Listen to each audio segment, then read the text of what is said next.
2023 ಉರುಳಿ 24 ಕೊನೆಗೂ ಬಂದೇ ಬಿಟ್ಟಿದೆ.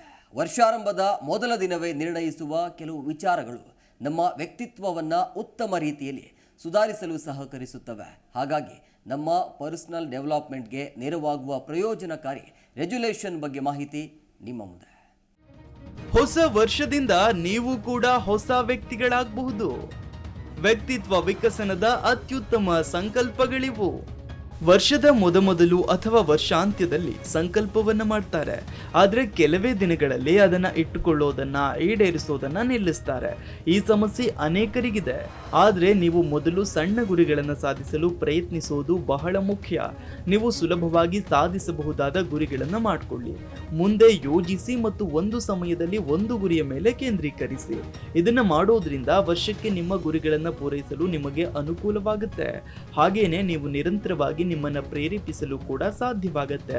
ಈ ವರ್ಷ ನೀವೇ ಮಾಡಿಕೊಳ್ಳಬಹುದಾದ ಒಂದಿಷ್ಟು ಭರವಸೆಗಳ ಬಗ್ಗೆ ಇಲ್ಲಿದೆ ಮಾಹಿತಿ. ಆರೋಗ್ಯದ ಕಡೆ ಗಮನ ಕೊಡಿ. ಆರೋಗ್ಯಕ್ಕಿಂತ ಬೇರೆ ಯಾವುದೂ ಮುಖ್ಯವಲ್ಲ ಅಂತ ಕರೋನಾ ನಮಗೆ ಕಲಿಸಿಕೊಟ್ಟಿದೆ. ಆ ಸಂದರ್ಭದಲ್ಲಿ ನೀವು ಉತ್ತಮ ಆಹಾರ ಕ್ರಮವನ್ನು ನಿರ್ವಹಿಸಿ ಮತ್ತು ಮನೆಯಲ್ಲಿ ಬೇಯಿಸಿದ ಆಹಾರವನ್ನು ಸೇವಿಸುವುದು ಉತ್ತಮ ಅಂತ ಹೊಸ ವರ್ಷದ ಸಂಕಲ್ಪ ಮಾಡಿ. ಬೆಳಗ್ಗೆ ಅಥವಾ ಸಂಜೆ ವಾಕಿಂಗ್ಗೆ ಸಹ ಹೋಗಿ. ನಿಮ್ಮ ಜೀವನ ಶೈಲಿಯಲ್ಲಿ ಯೋಗ, ಪ್ರಾಣಾಯಾಮ ಅಥವಾ ವ್ಯಾಯಾಮಗಳನ್ನು ಅಳವಡಿಸಿಕೊಳ್ಳಿ. ಮುಂಜಾನೆ ಬೇಗ ಏಳೋದು.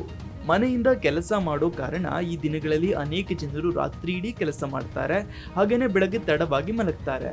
ಇದು ಆರೋಗ್ಯದ ಮೇಲೆ ತುಂಬಾ ಕೆಟ್ಟ ಪರಿಣಾಮ ಬೀರುತ್ತೆ. ಈ ವರ್ಷ ನೀವು ಸೂರ್ಯೋದಯಕ್ಕೆ ಮುಂಚಿತವಾಗಿ ಎಚ್ಚರಗೊಳ್ತೀರಿ, ಹಾಗೇನೆ ಯೋಗ, ಧ್ಯಾನ ಮಾಡ್ತೀರಿ ಅಂತ ನಿರ್ಧರಿಸಿ. ಬೇಗ ಮಲಗೋದು. ಇಂದಿನ ದಿನಗಳಲ್ಲಿ ಇಂಟರ್ನೆಟ್, ಮೊಬೈಲ್ನಿಂದಾಗಿ ತಡರಾತ್ರಿಯವರೆಗೂ ಟಿವಿ, ಮೊಬೈಲ್ ಮುಂದೆ ಕಾಲ ಕಳೀತಾರೆ. ಇದು ನಿದ್ರೆಯ ಮಾದರಿಯನ್ನೇ ಅಡ್ಡಿಪಡಿಸುತ್ತೆ, ಹಾಗೇನೆ ಅದು ನಮ್ಮ ದೇಹದ ಮೇಲೆ ಕೆಟ್ಟ ಪರಿಣಾಮವನ್ನು ಕೂಡ ಬೀರುತ್ತೆ. ಹೀಗಿರುವಾಗ ಈ ವರ್ಷ ಬೇಗ ಮಲಗಿ ಮೊಬೈಲ್ ಇತ್ಯಾದಿಗಳಿಂದ ದೂರವಾಗಿ ಮಲಗಬೇಕು ಅಂತ ನಿರ್ಧರಿಸಿ. ಪುಸ್ತಕಗಳಿಗಾಗಿ ಸಮಯ ಮೀಸಲಿಡಿ. ಪುಸ್ತಕಗಳು ಯಾವಾಗಲೂ ಕೂಡ ಮನುಷ್ಯನ ಮಾರ್ಗದರ್ಶಿ, ಸ್ನೇಹಿತ ಮತ್ತು ಶಿಕ್ಷಕ. ಆ ಸಂದರ್ಭದಲ್ಲಿ, ಅದರಲ್ಲೂ ಹೊಸ ವರ್ಷದ ದಿನಗಳಲ್ಲಿ, ಒಂದು ವರ್ಷದಲ್ಲಿ ಕನಿಷ್ಠ 10 ರಿಂದ 12 ಪುಸ್ತಕಗಳನ್ನಾದರೂ ಓದಿ ಮುಗಿಸಲು ಖಚಿತಪಡಿಸಿಕೊಳ್ಳಿ. ಪುಸ್ತಕಗಳು ನಿಮಗೆ ಸಾಕಷ್ಟು ಮನಸ್ಸಿನ ಶಾಂತಿಯನ್ನ ನೀಡುತ್ತೆ ಅನ್ನೋದರ ಬಗ್ಗೆ ನಂಬಿಕೆ ಇರಲಿ. ಹಣವನ್ನ ಉಳಿಸಿ.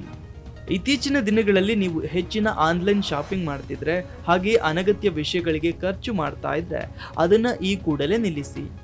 ಈ ವರ್ಷ ನೀವು ಚೆನ್ನಾಗಿ ಉಳಿತಾಯ ಮಾಡ್ತೀರಿ ಅಂತ ಈ ಹೊಸ ವರ್ಷದ ಭರವಸೆಯನ್ನ ನೀಡಿ. ಆನ್ಲೈನ್ನಲ್ಲಿ ಆಹಾರವನ್ನು ಆರ್ಡರ್ ಮಾಡೋ ಬದಲು ಮನೆಯಲ್ಲಿ ಅಡುಗೆ ಮಾಡಿ ತಿನ್ನೋದು ಉತ್ತಮ. ಇದು ಖಂಡಿತವಾಗಿಯೂ ನಿಮಗೆ ಬಹಳಷ್ಟು ಹಣ ಉಳಿತಾಯ ಮಾಡಿಕೊಡುತ್ತೆ. ಸಂಬಂಧದ ಗುರಿಗಳು. ನಿಮ್ಮ ಸಂಬಂಧವು ಜಗಳಗಳು ಮತ್ತು ಕಹಿ ನೆನಪುಗಳಿಂದ ತುಂಬಿದ್ರೆ ಈ ವರ್ಷ ನಿಮ್ಮ ಸಂಬಂಧವನ್ನ ಸುಧಾರಿಸಲು ನೀವು ನಿರ್ಧರಿಸಬಹುದು. ವಾದ ಮಾಡಬೇಡಿ ಅನ್ನೋ ಭರವಸೆಯನ್ನ ನಿಮಗೆ ನೀವೇ ನೀಡಿಕೊಳ್ಳಿ.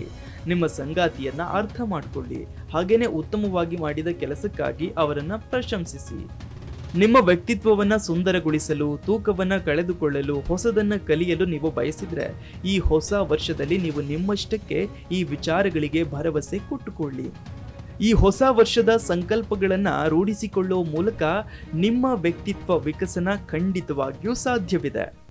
ಪ್ರತಿಕ್ಷಣದ ಸುದ್ದಿಗಾಗಿ Zee Kannada news app download ಮಾಡಿ. Live TV, latest updates, entertainment, lifestyle, technology ಸುದ್ದಿ ನಿಮ್ಮ ಅಂಗೈಯಲ್ಲಿ.